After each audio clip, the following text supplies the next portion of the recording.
Hi guys, today I'm bringing you a phenomenal story of two amazing, powerful ministers of the gospel who have had 35 years of mission experience. Their story of love, dedication, sacrifice, and testimony of God's faithfulness. It is such as I have not heard that kind before. This is indeed a testimony you want to listen to. Allow me introduce to you the life of Reverend Michael and Reverend Angela, Christ is King. This is going to blow your mind.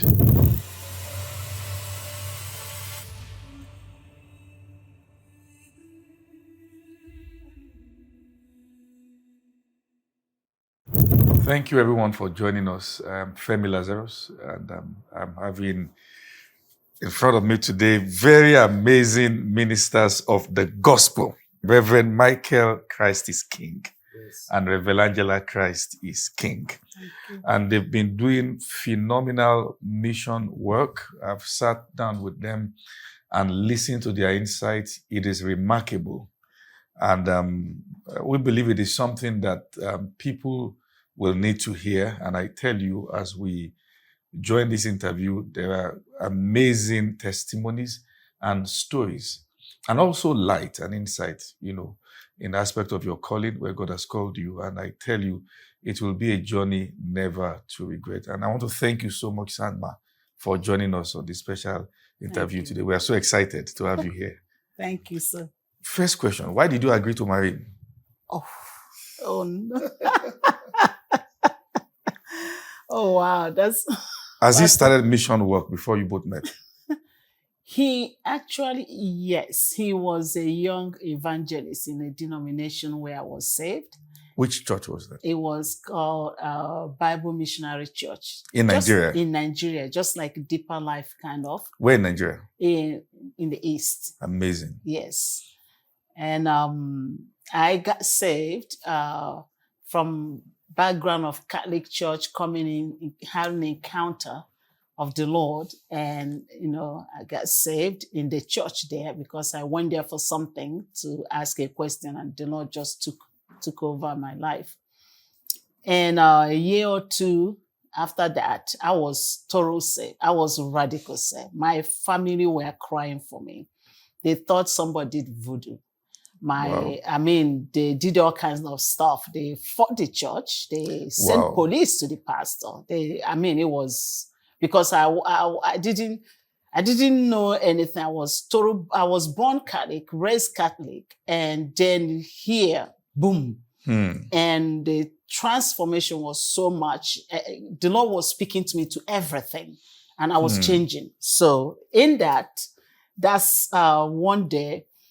Why I was saved, just when I get saved, what God started showing me was nations, but I didn't know what that was. When I close my eyes to pray, and I will see myself in this country, that country, that country. Prior to that time, have you left Nigeria before? No, sir. I was in 19, coming into 20-year-old. Between 19 and 20? Yes, sir. That's when I was saved.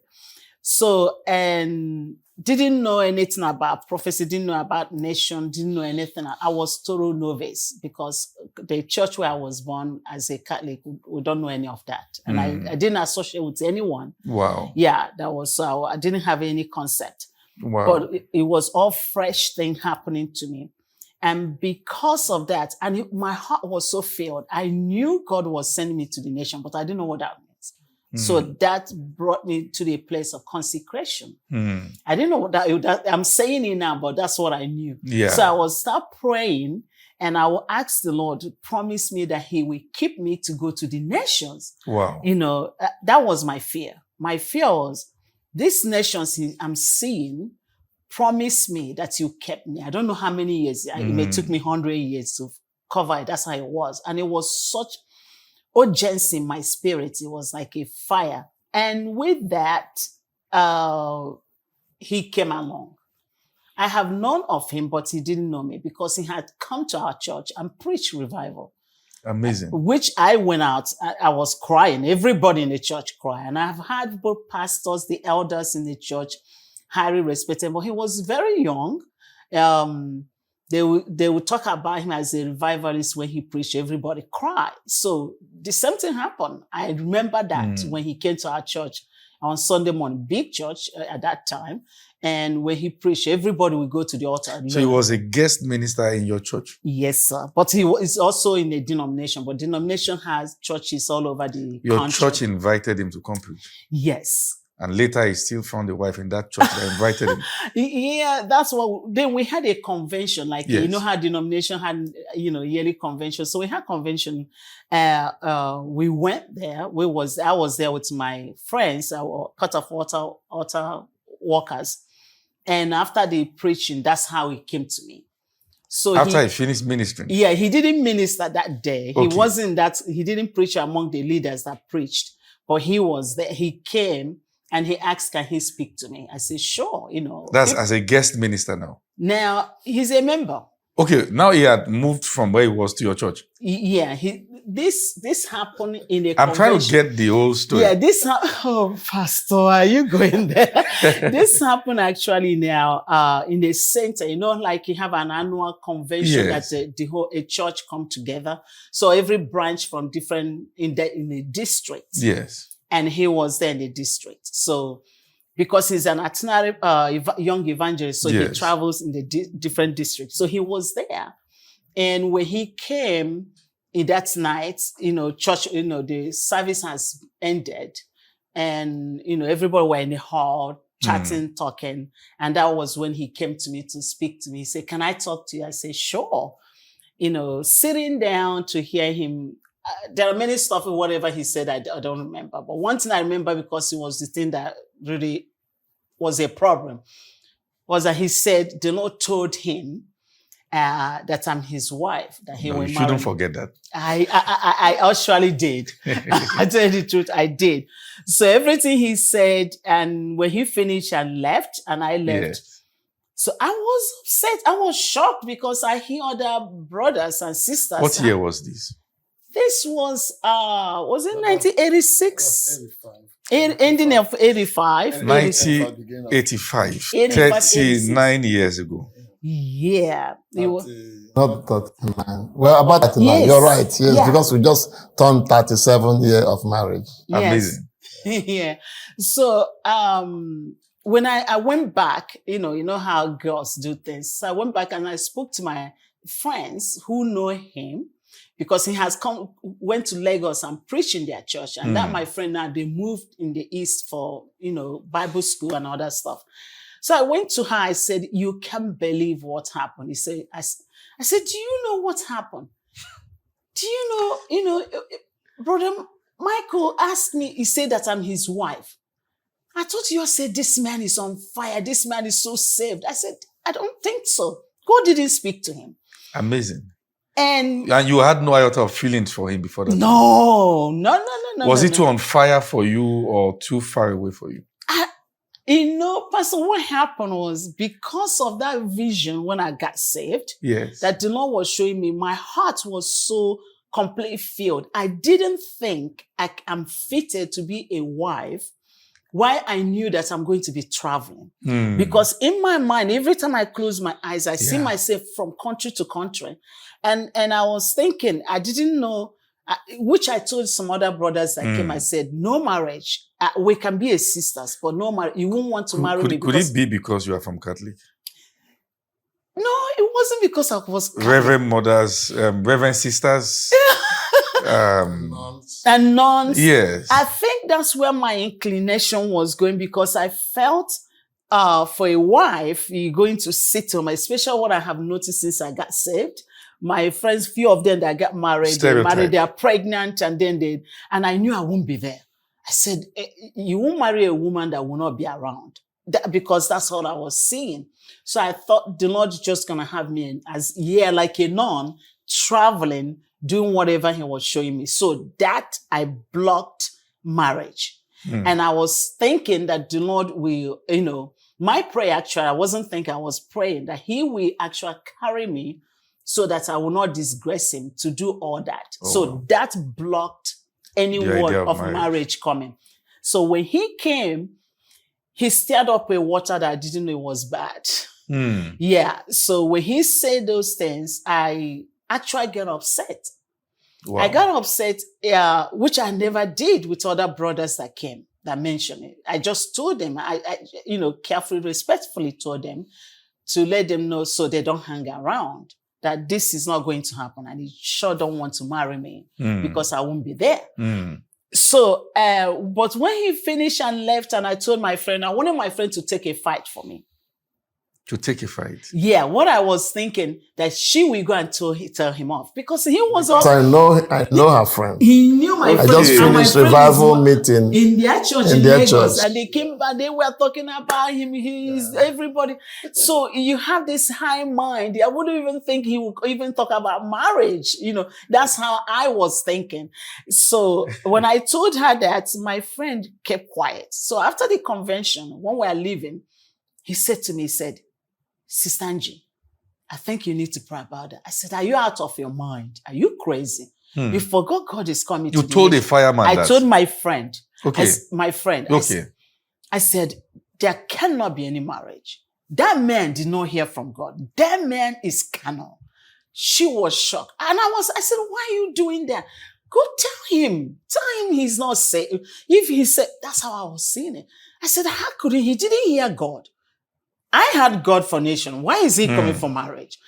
So she being a friend, she knew me. So she kind of quiet for a moment. She didn't say anything. So we finished, we dismissed, she left. Months later. You need to tell him the part that you wrote a bad letter to me. I don't know why pastor has to think of this. She wrote a bad letter. She wrote a bad letter to me. It was a religious letter. It was letter where you want to correct your brother. You put scriptures in there, and you just want to tell them, you're in a carnal, you're in flesh. Oh, wow. So I'm not hearing God. I'm carnal. That I need to be saved. So he was correcting me so that he doesn't. She was correcting me so that she doesn't have to embarrass me. It's like, I'm secretly correcting you as my brother. I don't want this to get out. And then they look down at you as somebody that is a powerful evangelist, but you're secretly asking a sister to marry you. What kind of evangelist are you?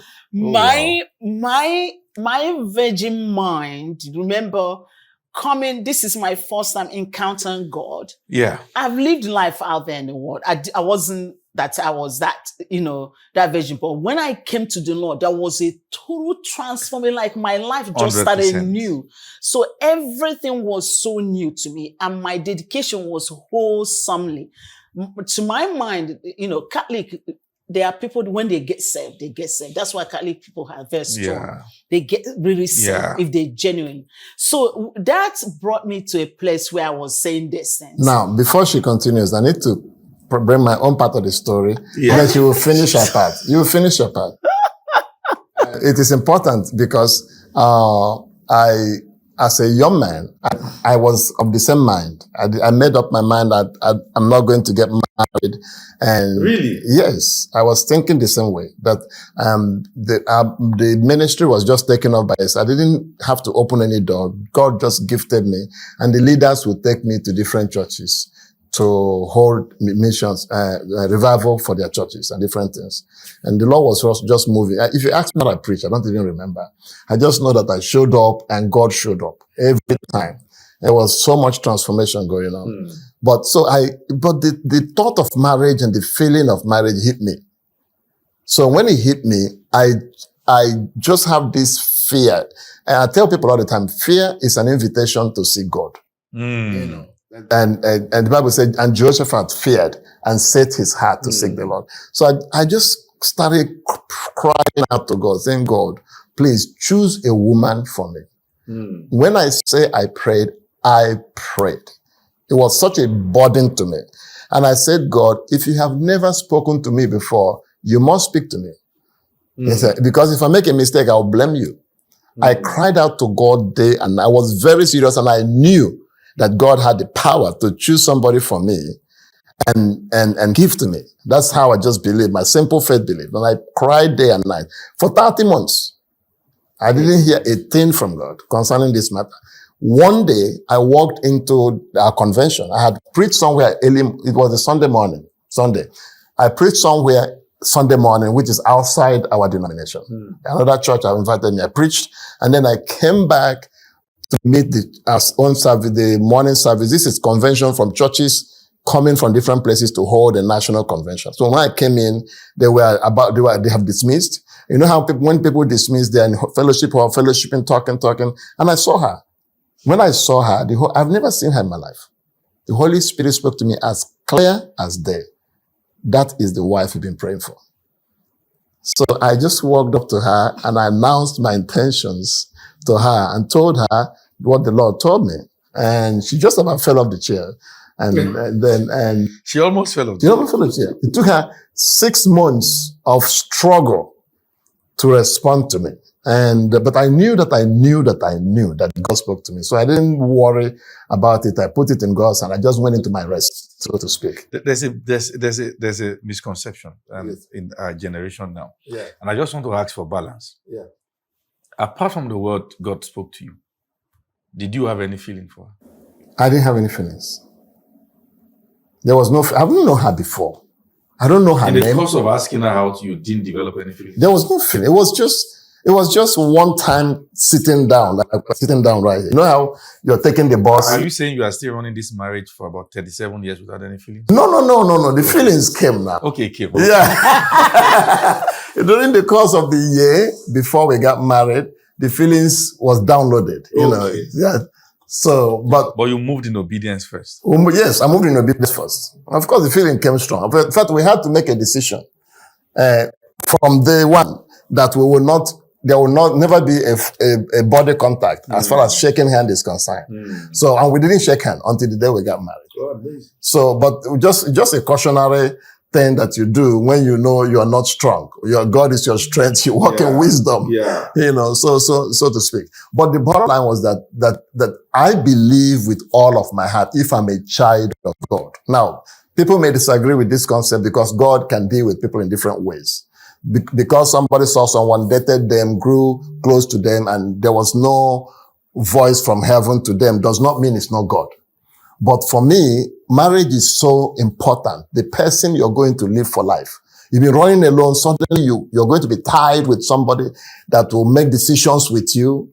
It is not light thing, especially if you are going to be a leader.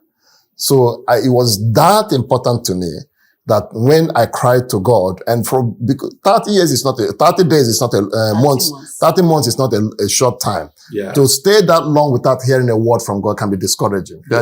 Where in fact, there was a time I saw a sister. I even saw, maybe like Saul said, this is the person, you know. And I spoke to her. She blew me off, you know. Blew you off? She just said, "Sorry, please mind your business. I am not ready for marriage." Oh, wow. You know, but that didn't faze me because I just felt like she loved God. She's the kind of thing within that time of praying, you know. And you know how you prepare a sermon and when you arrive in church, your whole sermon falls apart because God is giving you another message, you know, so to speak. But within that time, there are mistakes, there are different things. But when God spoke to me about her, it was as clear as day. And was she your first relationship? She was your first relationship? My first relationship ever, yes. Never been into anyone? Never been into anyone. And you too, man? Is your first relationship? No, it wasn't my first. Before I got saved, I have friends. Okay. That's why, you know. Friends or boyfriends? I had boyfriends. Boyfriends, okay. Yeah. So that's why it's good when you serving God to give all and trust Him. Yes. Because when the call came to me, which I later knew that it was call, that God was calling me, my whole heart sold out to Him. And I'm a person that I don't pretend. I don't know how to pretend. Yes. I'll tell you if I'm with you, I'm with you. If I'm not with you, I'm not with you. You don't need to guess because I won't be there and it won't make me to, you know, if I don't see what you see. So the same way I entered and watched in serving God is either I'm serving God fully or I'm out. And I didn't see anything to play game with, in the church because I felt like I have a better life out there. And that was that mindset that I went, you know, and I cherished that the Lord was showing those things. So I kind of said, okay, that means that's what He wanted me to be. And a time came after I was fighting between him, I would go home, and when I remember it, I would get Yes. so upset. I said, how dare him? How dare Really? him? Yeah, that's how it was. Before, that's what prompted me one day. The letter didn't come that day. The letter I wrote probably 3 months later, when I heard that he Wow. was coming back, he was in our church. And he was coming. So that day I was traveling to somewhere. So I said, okay, this man did not hear from God. But I was so burdened. But I didn't know it was God, but, son, how dare him? So I went and wrote those letters. Wow. I wrote it and sent it, and I left. And the Lord kept quiet because I was doing consecration. My consecration was, I keep asking God every Tuesday, because there was a period I was working. Mm. So when I have my day off, I use it for prayer.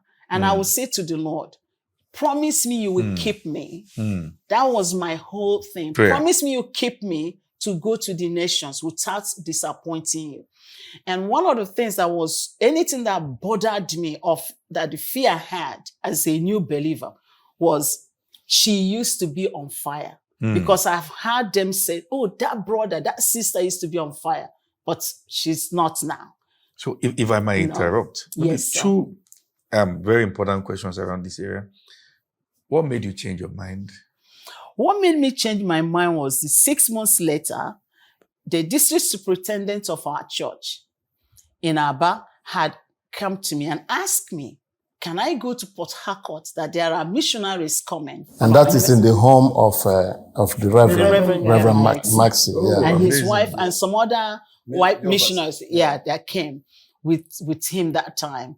He said, can you go and help them because they will need to aid them? I said, sure, sir, I would go. So I traveled to Port Harcourt, and I was there with the missionaries. And one day they went out for sightseeing, but I didn't go with them. So I stayed back. And during the daytime, I just went out in a corridor reading my Bible. As I was reading, it is almost like now we're having conversation. Yes. The Lord came. All this time I've been praying, even though they call, I never knew, but I knew what I was seeing, the impression. And the church I was saved is a holiness church. They believe in a sound word, but they don't really believe in prophecy. I don't know if it's changed now. And so the Lord came to me and spoke to me so clear. He said to me, he said, I have called you, I have called him. The vision I have given to you, I have given to you. And that was when, it's like the Lord married us that day. He married me. That was the day he actually put a word that what I was saying is a call. And then the same time he married us. When I was in Port Harcourt, when he spoke there, I broke down there. I started crying, saying, Lord, I will not disobey you. I'm not into this, but I want to obey you. Okay, So I went there. You have to tell the part where you came and started begging me to take you. Oh, really? She begged. No, not just like, not that. I was following obedient to the voice I of like the the Lord. things you can remember. Oh Yeah, my goodness. Powerful. He remembered those little places. So after in Port Harcourt, I Yes. went back, and he was in one of the church which I was, we were part of the founder, because as a young adults, they would send us out to start a church. Wow. And then they put a pastor there. Yeah. So he was preaching that Sunday. So when I went that evening, all I wanted, because I promised the Lord in Port Harcourt, I would say yes. But I didn't stop to say, wait a minute, did he fit? And I know I'm a very picky person. If I had to pick based in the way I think, it wouldn't go. And then I would disobey the Lord. There was no Because I way. was very broke. I was very flat broke, Pastor. I was flat broke, and she came from a very wealthy background. So it was something that was not going to really work if it was like her checking my status out. Wow. That may not be what may hold it. The point is that you have people, that's why I talk to the young people. When you grow, when you're excellent in your thinking, even in the Lord, it should be excellent. Yeah. Your obedience should be excellent. Yes. It shouldn't come and go there, because that's what he calls us into. But it's not in flesh. Did you experience family altercations about your coming together? Yes, my family was consigned. Now, my father, they did not approve me getting married that young. They said to me, yes, yeah, I'm the last of 5. Okay. So, and I had given my life to the Lord, and everybody knew that I've gone through phases of persecution. This was to be a new phase, but God gave me rest in this one because we had some members of my family that were on my side, like my father and my mother. My mother came along. Yeah. But the bottom line is that, eventually my father escorted me to her family to say we want to, the introduction and everything, which happened very smoothly. Yeah. And the Lord gave us favor with them. Just after the introduction, we now went to Lagos, came to Lagos for our visa. And so, I was going to come there. So you married, your marriage is now 30 what? 37. We just years. turned 37 That should July. be 1987. 87, yes, precisely. And you left Nigeria for... We married in July 7th. Yes. And I left in August 20. I left August 19. So you left Nigeria since arrived August 20. 1987. Since 1987, yeah. Okay. Yeah. You have escaped some of the things that... It's okay. Let's leave that. Escaped so much. All right. So I was going to ask, now leaving Nigeria for America then, was it about missions or just change of environment? Okay, so I had gone to Bible school. Yes. Yeah. So there was another Bible school that was working with this one. Another school, a college was working with this one that accepted their credits. So I continued school there at my bachelor's and finished school. So maybe I might need to do a bit of work in explaining to our audience. They are missionaries, and they have been doing incredible work around the world, not just in Africa. Your last mission was in Sudan. Uganda. To Uganda, the northern side of Uganda, where you have the refugees from Sudan. Yes. We actually went to also South Sudan, and then we went to Congo, which was a brief intercessory. What you're preparing for right now is Uganda. Where you get the Sudanese, to focus on the Sudanese refugees. Yes. You've done missions in Turkey? Well, no, we haven't done in Turkey. Yeah, but we are going to do in Turkey next year. Yeah, we're going to Turkey next year, again, focusing on refugees at this time. Syrian refugees that migrate to Turkey. Yes, we're going to do Turkey, we're going to do Kenya. Yes. Where else have you done?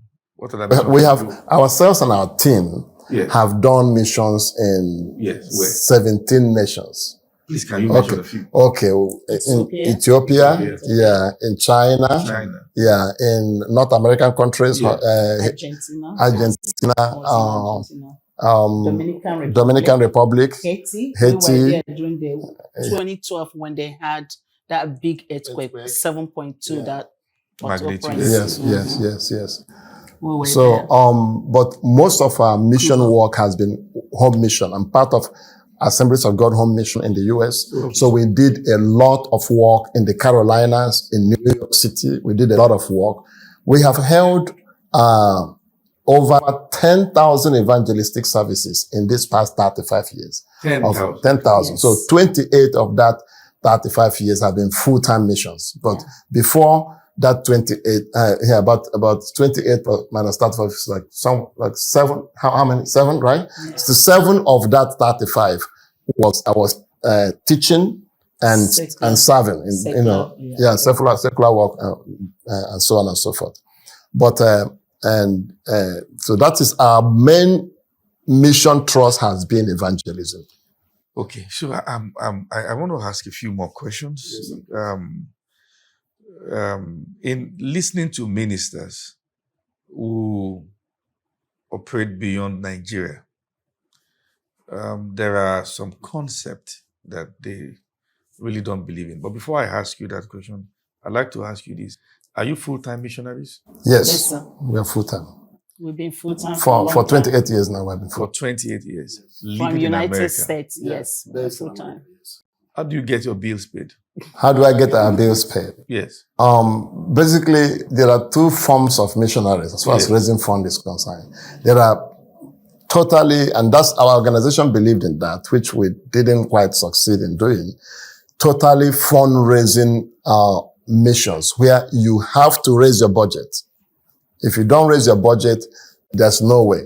So in other words, if your budget, for example, in a year is, let's say, it will cost you 60,000 by American standard, 60,000. The budget they gave us for New York was 120,000. It may sound big, but trust me, in New York City, it's not big. 120,000 for Dollars. yes, per year. For 1 year. For family. For a family, for our family. So In what sense? they told us that's what we need to raise for your, paying your bill, just for basic things. 120,000. Yeah. 20,000. They calculated it both for all. They do the budget for They you. do the budget. They do it very well. So do you have partners? Okay, so let me go back to the two formats. Yes. So the two formats of that is raising your fund before doing missions, which is scriptural, sound and scriptural. And the other part is going out with a few people who are praying for you and trusting God to provide. The latter has been our model. We have done most of the work we've done totally by faith. Trusting God. God speaks to us. 17 countries Yeah. around the world. Yeah. And you move with some other young people Yes. that join you Yes. for flight and the expenses. You do it by faith. Yeah. But you have to know, moving in America, the young people pay their bills. They Everybody raise their raise funds. own fund. Yes. Yeah, like we're talking about our son. He raised his fund. Everybody raises their fund. But here from Nigeria, let me just give an example for what we mean. Here, last year, we eventually mobilized 67 people, 53 from Nigeria, 14. But to do that, when we started, we had $47. I remember that very clearly. $47 or $47,000? $47. That's 4 and 7. 4 and 7. That's what. But by the time we finished, we had recorded cash, only just cash alone is $77. $77,000 cash alone. And then we're not talking about kind, like several People support. For one. Yeah, people supported. People supported, and there are. It was our biggest asset is hearing God, and then sharing with brothers and Have you been sisters. stranded before? Never, I've never been stranded before, and I can tell you stories of years of mission. Never, I've never been stranded. My kids have never been stranded, and I can tell you one of the things that happened to me because being a school teacher, when we arrived in America, I started working to provide for my family when children started coming. Yes.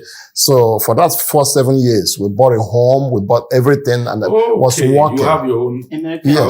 Yes. Okay. I was working full time. I was working 4 jobs, by the way. So then I encouraged her to stay home, help the children when they are still tender. Yes. But in the middle of work, one day at night, God spoke to me and said, I called you to serve me. And you have given your whole energy and life. And then my excuse is, God, let me raise up the keys, or let me get some things together. Let me save some money, then I will go. He said, you give me your priority and I will take care of your children. And I'm telling you, between then and now that my children have received, we added it. Over $1 million worth of scholarship. My children went to secondary school in boarding schools that paid $70,000 a year to go. Trump's daughter went to the same boarding school, high class, and then we're not talking about even their universities and so on and so forth. So God provided for us food as a children. I have three children. So God provided food, provided everything we needed, and then also the money for the outreaches we did. We don't owe anybody, and we have always, there is no outreach that we did that failed. When we started, I was going to ask, no outreach has failed. In the past 35 years, no outreach we did failed. Not one. We always accomplish our things may change in a little bit. It may be delayed. Yeah, maybe delayed and may change. On the Lord and like our goal last year was to take 70 people. But when we went to camp and so much was going on. 70 people to where? To northern Uganda. Okay. Yeah. To serve the refugees for 2 months. But things Some people left. We weren't able to take 70 people. Not that we weren't able, but they left on their own. Yeah. So we produced 42 passports. Everything we carried, everything we paid for everything, by the grace of God. So the Lord provided for us to do. So the number changed. Our time there changed. So much changed, but we effectively still did what we were supposed to do. There's a question I'd like to ask you. Yes. When we were talking behind the camera, Yeah. you spoke about the need for getting young people who can, the same way you serve in Nigeria, like the NYSC scheme, Yes. can also like dedicate a year Yes. of their life to missions. Yes. You have 3 kids. Yes. Did they all do the same thing? They all did the same thing. Yeah. They all did the same thing. My first one, as I was telling you, served in India. Yes. Okay. He's the medical doctor. He's a medical doctor. The second one, who is in finances, served in China. He actually served 2 tours in China, 1 year each. And then the third one served in Jerusalem, served Arab children. And they are under the covering of the House of Prayer, Jerusalem House of Prayer. Yeah. They all gave 1 year. And then they went on to do what they are called to do.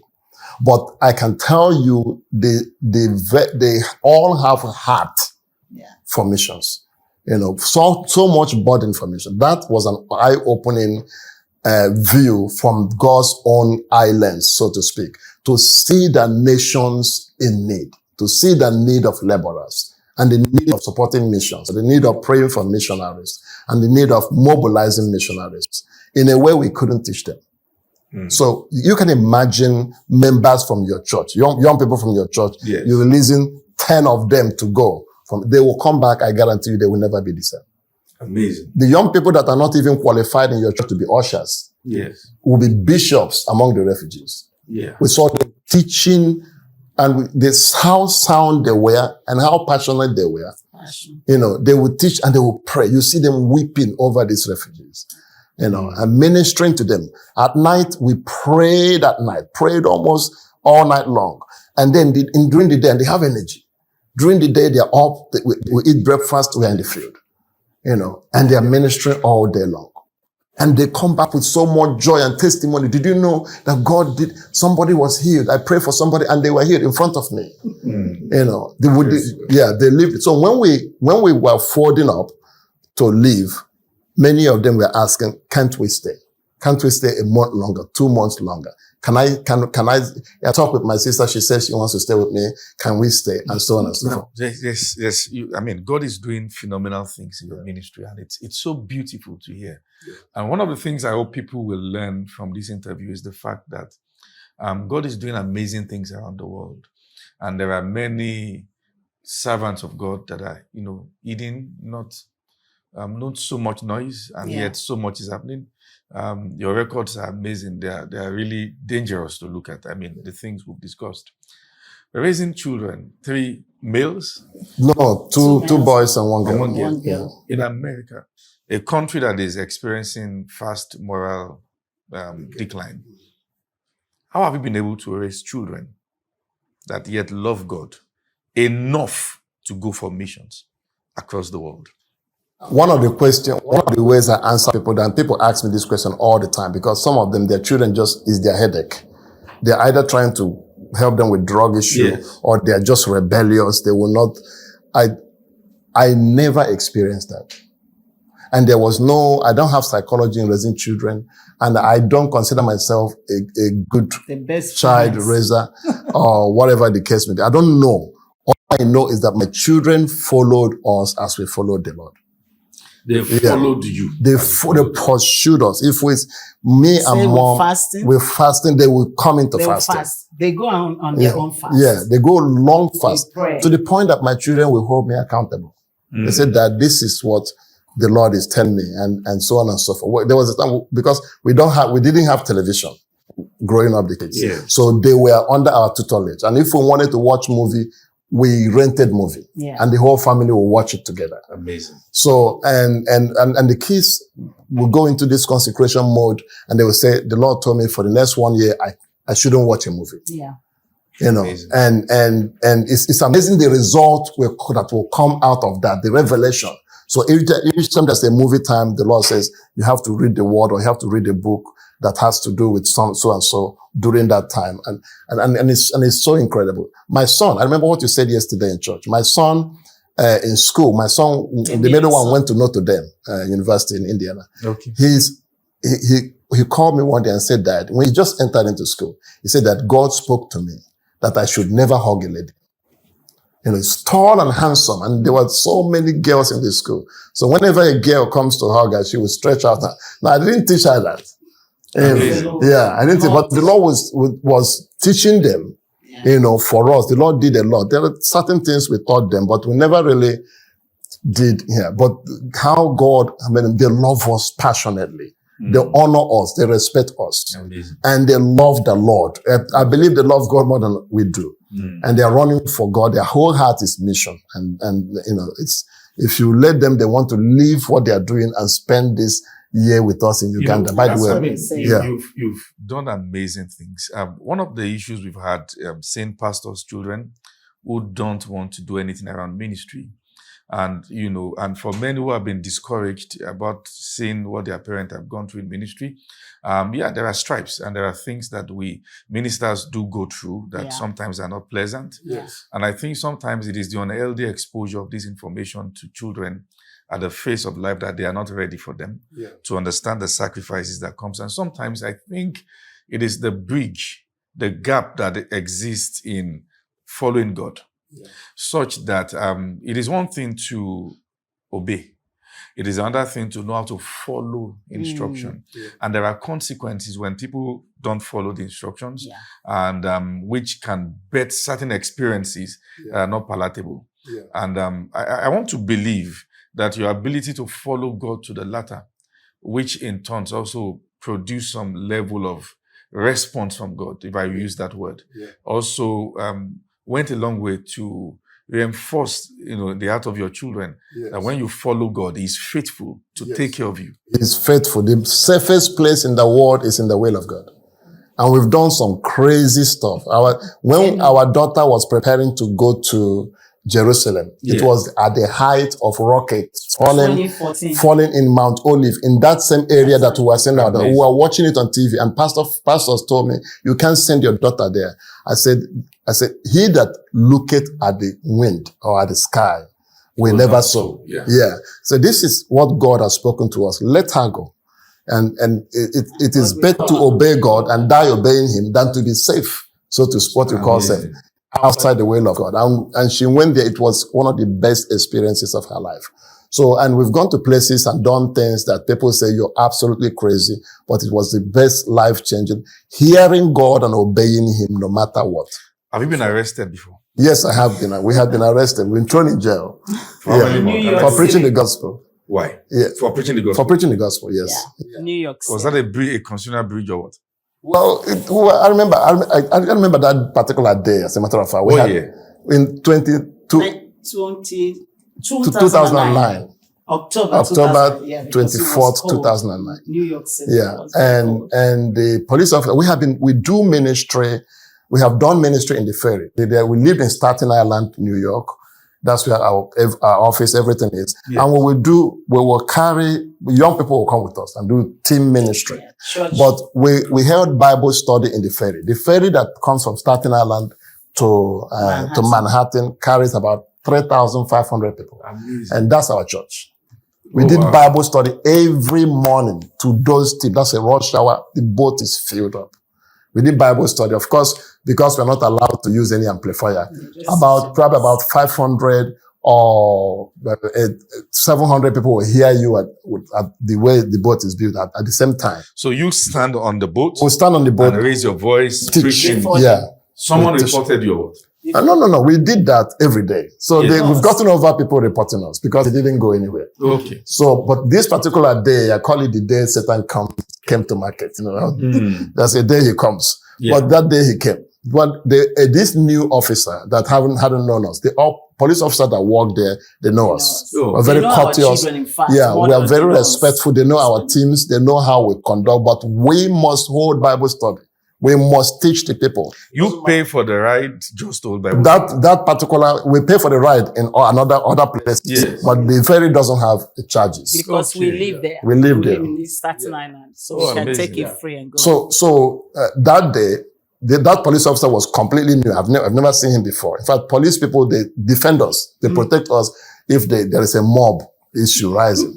So, but this one, You've experienced mob issues also. yes, Oh, yeah. yeah, several months of mob issues. And you see police walking left and right, with their hands on their gun, and people will back off. That has happened. But this particular day, this police Have you officer, been beaten before? I have been punched. I have been punched by the crowd. And I have to a had banana. banana peels thrown at me. I've had all kinds of Hearing stuff. the gospel. Yeah, but this particular day, the police officer came and told me, stop preaching. I respectfully told him, I'm almost at the end of my message. But when they tell me to stop preaching, I do. I tell myself, that's not the end. I can start ministry again tomorrow.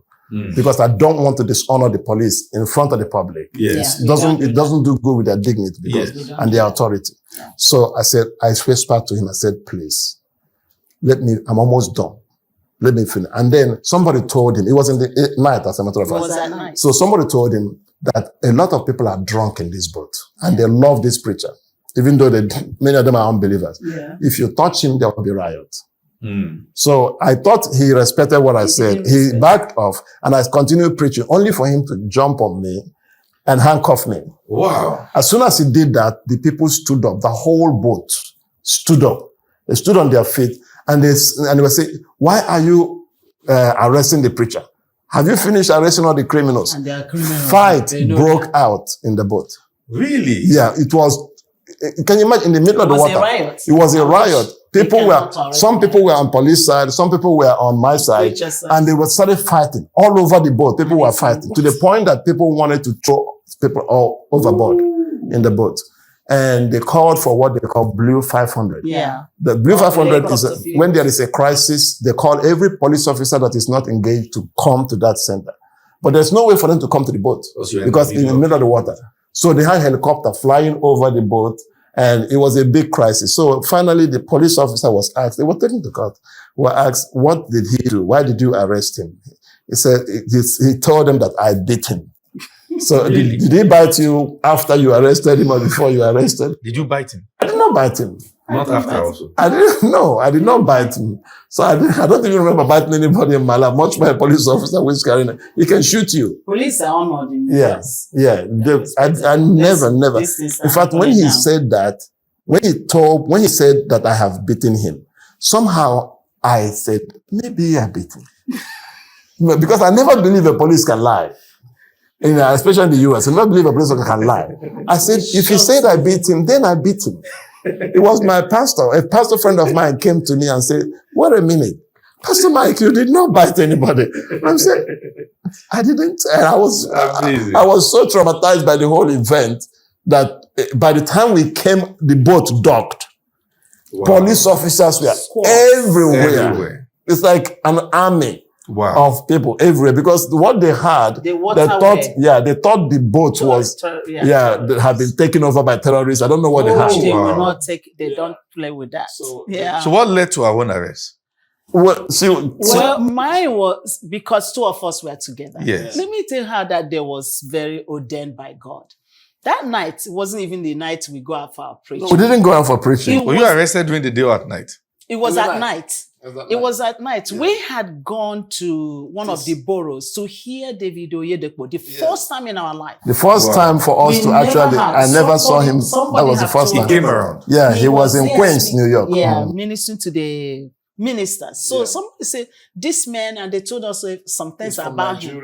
So somehow we were pulled to go. We don't really do, we went. So on our way coming back, we were dressed up in suits. We were, because it's cool. October is cold in October. Yeah. So coming back, and because that's what he does always, we sat down and he started speaking. And most of the people there, we already know, we've been doing this for years, for 5 years. We know Wow. the nature of the book. Wow. We know the people. Once we look at them, we can tell you who is who. Mm. So, and they were all sitting down with their drink and all, whatever they, So he started speaking and they were listening. They were very quiet. Until that man showed up. So when the man showed up to stir up, he did not understand. I don't know, New York are people, they can come for your trouble and fight, and then later they look, whose trouble is that? So they did not know. So when that man started that, when he started harassing him, I have gone to him. I said, sir, if you start this, you may see this. You were not the only person. A lot of people were spoken to him the same thing. He was new in the boat. So he's a young man, so he tried to show up. And I guess... Speaking of that, we have had so many. I remember one day we were ministering publicly, and one young man had his hand on the neck of his girlfriend. and then we were ministering, and the man said, shut up. You are disturbing me and my girlfriend. We're having a wonderful time. And this was, and the girl took her hand off in public and slapped her and said, and said, why are you stopping a man of God from preaching? Because of me. You will not drag me to hell. This is what, and the man was apologized. We've had a man stand up in front of us to fight us physically. Wow. Only for another man to stand in front of him to tell him, before you cross, and we don't know these people, before you cross. So it's been many events, but for every event, there are so many testimonies of salvation, healing, and deliverance. Wow. New York City, for example, has 4.5 million people that take the subway. So many people take public transportation because, it's crowded. Yeah, it's crowded. Yeah. So it's incredible. It's incredible. But when you say yes to God, you have no idea how far He is going to take you. Before New York City, of course, we did several tent meetings. We specialize in focusing on raising tents, mobilizing evangelists to work. Carry tents. So 35 years. Of obedience. To God. All your children are married? The doctor is not married, so we're praying that God. Hope that's not too personal a question. No. Please, it's not personal. I have just two more questions. Then I can allow you go. Okay. You've been in America for 35 years. Yes.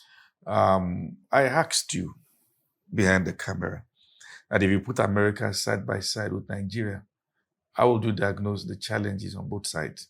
You said we have good heart, bad head. They have good head, bad heart. Yes. I want you to reiterate that. I just wanted to hold that. Yeah, but I'm speaking that in the sense of the church. Yes. Okay. The body of Christ. America championed revivals. They were the people that raised evangelists. They were the people that supported mission. Is it still so now? They had a heart and passion for Jesus. Yes. They had. And then you cannot say it completely of everybody. God has strong remnants in America. But by and large, it has diminished. I call it the setting of the sun on a generation of people. So they're like grandfather that is getting old, and the children are picking up the baton. So spiritually speaking. Why do you think there was no transference of the same passion to younger generation in America? It is very sad because it's all from the church. For me, as far as I know, everything begins and dies with prayer. Yes. When church stops praying, all the other passions for God die with it. Passion for righteousness, passion for word evangelism, even passion for the poor. So much die with a church. So American churches have kind of like replaced prayer with activities and with programs and with technology. And a personal prayer of pastors, very, very rare, and congregational prayers, in most cases, don't even exist. The church is not praying. Looking at what is going on in Nigeria now, what do you see the future to be? Conversely, in Nigeria, you see a church that is praying, pursuing God, hungry for God. Do you call it prayer? Well, that's the point I'm trying to make. But the question is, they don't have knowledge. If I say that, categorical. Someone may understand, oh, who are you to say that we don't have knowledge? Of the kingdom of God, of praying that his kingdom will come. That souls, sound doctrine, that souls may be saved, established in righteousness and walk with God. That thing that Jesus said, seek ye first the kingdom of God and the righteousness of that kingdom. Yes. And I will add other things to you. That's what America did. And God has blessed them as a nation. And even blessed, but now we're seeing in Nigeria, the seeking of self-kingdoms and establishing my life, my car, my house, which is very serious. Yes. Now, as a man who has lived in America for 35 years, you have seen how their revival tend to also is weaved around even their governmental policies. Yes. For instance, the Constitution is established on scriptures. Oh, yes. A generation is here now trying to break away from that. The revival of Nigeria has not yet succeeded in being translated into societal transformation. If America can lose that fire, what do you make out of what is going on in Nigeria? I have hope for Nigeria. Let me just say, I mentioned it, especially. I have hope for Nigeria because of the massive amount of young people that are so hungry for God. The young people are finding ways back to African traditional religion. The young people are finding reasons not to be in church. The young people are saying, we want what is in America because they are building factories. We hate what is in Nigeria because they are building churches. Now, I'm giving you the state of the young people. I understand, There are still other young people who are carrying the fire. But like you said, lack the knowledge. So, looking at the situation we have on ground, I'm speaking from the fact that America had what was deep.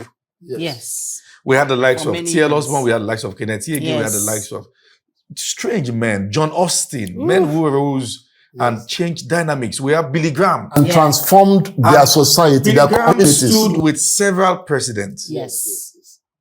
We've not had such in Nigeria.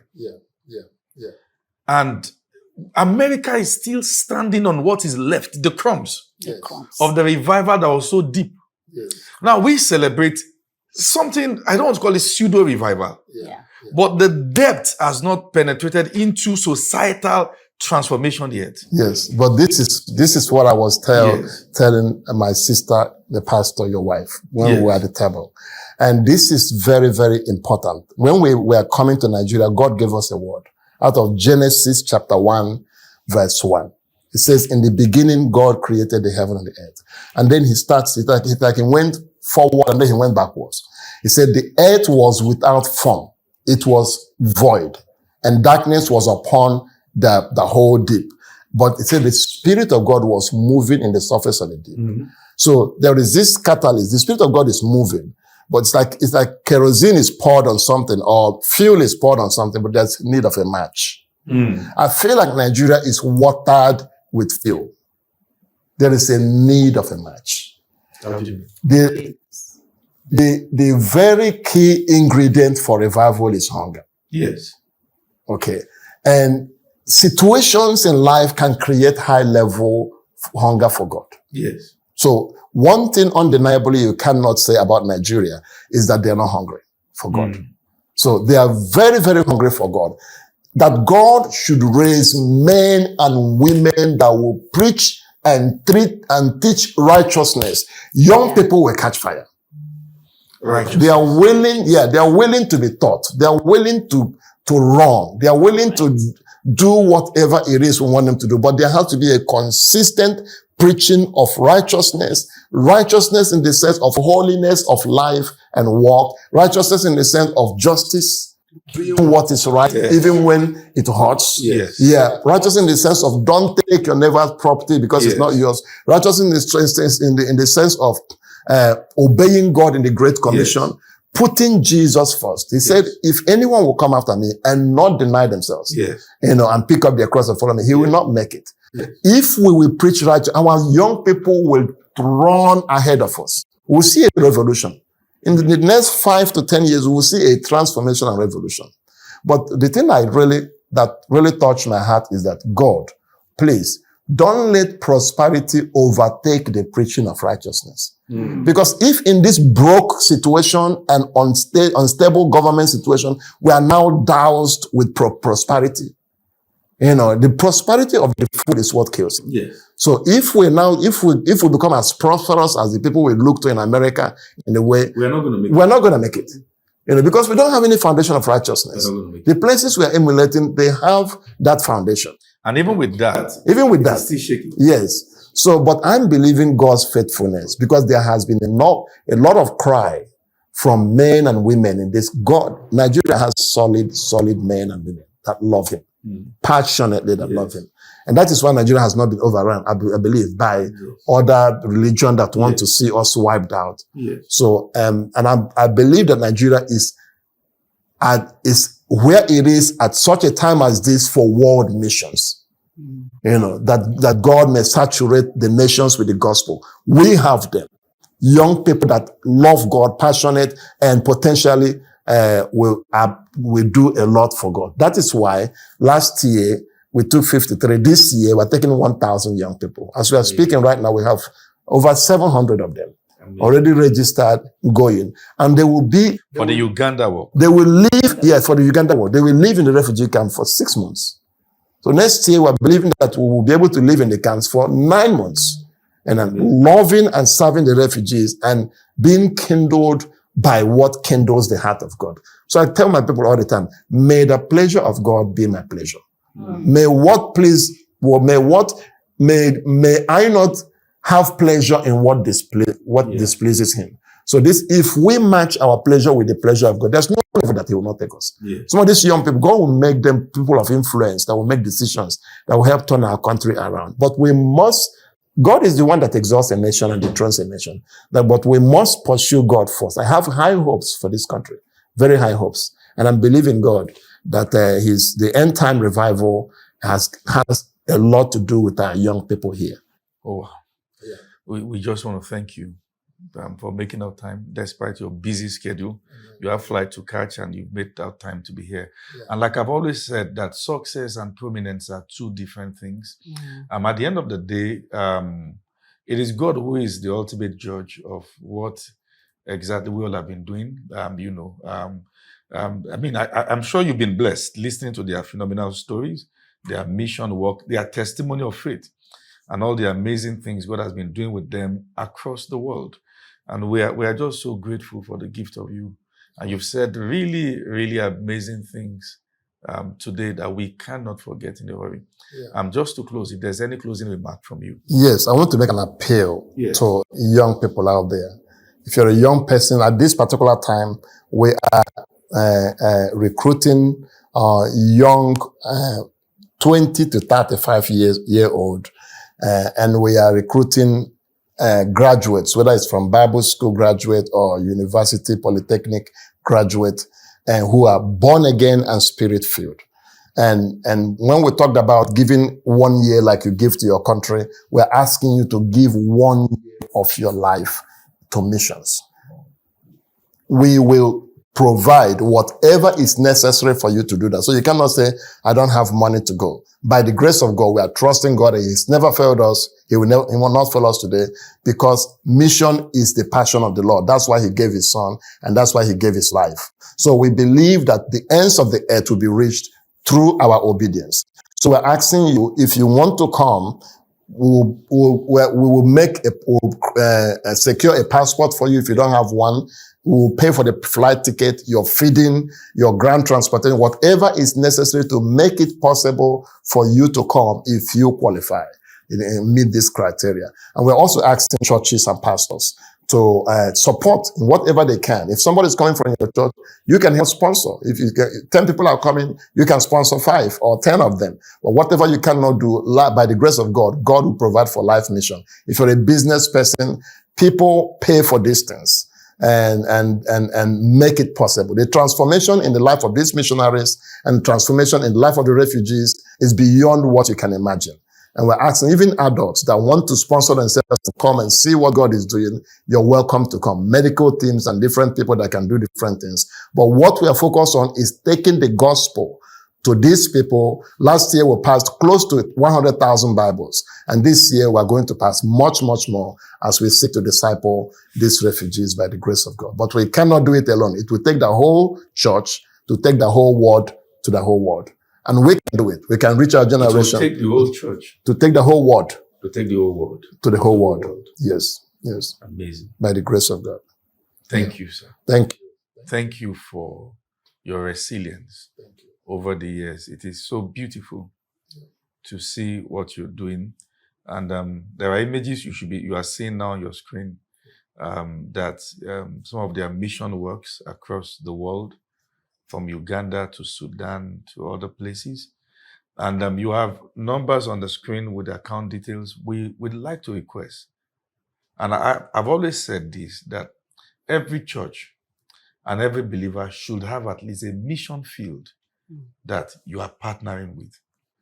Now, I want us to understand that the life we have been called to live is not for ourselves. We have been bought with a price. And at the end of the day, we stand before Christ to talk about not just what you have accumulated, but your faithfulness in stewarding what God has blessed you with. It doesn't matter what nation you are listening to us from. This is a credible mission field, and we want you to be a part of this work. All details that you need are on the screen right now as you watch. I would like for you to give your full support. You want to be on mission field, all right, across the world, anywhere, regardless of your nation. There are criteria, there are acts that you should meet. I mean, we want you to be a part of this, and God bless you even as you do so in return. Thank you so much, Reverend. Thank you, Pastor. We're so grateful to have you with us today. Thank you, Pastor. God bless you. And Thank you. don't stop watching Ambience TV. We love you so much. Thank you. Till we meet again. Bye-bye.